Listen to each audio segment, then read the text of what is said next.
Welcome back to another video. Today Rowan is going to show you through our electrical setup. We've just done a whole big clean out of the van, so we thought this would be the perfect time to show you.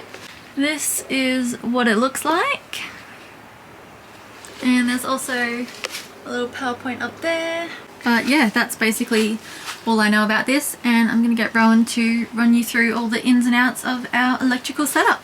He's also somehow managed to get the power to recharge or something while the van is driving. Oh my god, that's Cosmo whinging. So yeah, it basically just charges as we drive, which is really cool. So he's going to show you how he did that as well.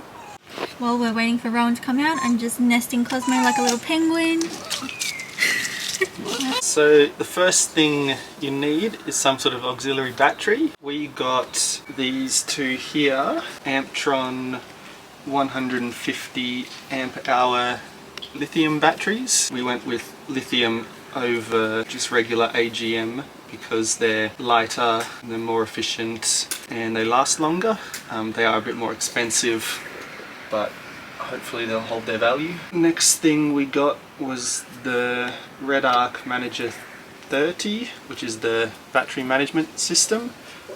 This lets us charge the batteries, and it also measures how much power we've used and tells us how much we've got left. One of the most important parts of a power setup is the battery manager. This allows you to recharge the batteries and monitor how much power is in them. Well, the one that we have has a DC to DC charger, which allows us to charge it off the starter battery when we drive.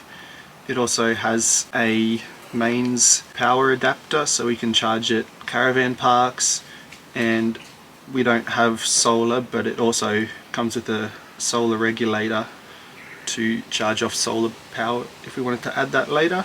So our one came with this display which shows us different information about how the batteries are going. Right now there's nothing connected to it, so it says that there's 28 days remaining, but we don't normally have that. With the amount of power that we have with the fridge running and the fans, we usually get about 4 or 5 days before we're completely flat. It also shows you where charge is coming from. So right now there's nothing, but if we started the car then that would turn on. It's also got your mains and your solar, and then it shows you how much power is getting used. So right now there's not really anything. Then just a bunch of other information that we don't really look at. I'm sure it's important though. And then we have a inverter which turns the 12 volt power into 240, so we can use regular appliances. That one of the cheapest ones I could find. We didn't really spend too much on that one. Yeah. Tech World is the brand. Then we have a fuse box, which is again just another cheap one. I think that one was from Amazon, and that just goes from the batteries to all our different 12 volt appliances like the fans and the lights and the water pumps. So this is it connected to our starter battery.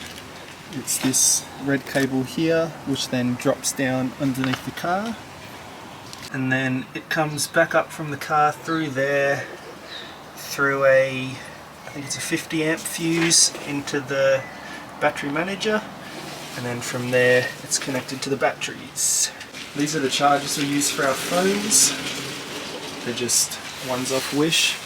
That one there was put in a bad position. Not that one, the other one. Which one? That one. Oh, this one? This one we put in a bad spot because we continuously bump the cables when we sleep and it's half broken. But they work well when they're not broken. This is the inverter. So we use to mainly charge the drone batteries and the laptops. So you didn't really need an expensive one. But this one works well. The reviews were okay and it's cheap. And this is the beautiful mess of cables that just is how it is. It's a bit of a nightmare to sort out, but as long as it's working you don't have to play with it. This PowerPoint we thought we would use, but we haven't really. It's kind of just tucked away because we don't really use it that often. If you wanted to do your own setup, I'd suggest watching this guy instead of our channel. He's who we watched to figure out what we were doing. Shout out to Greg Virgoe. Thanks, Greg. see. What are you doing? Like a disco in here.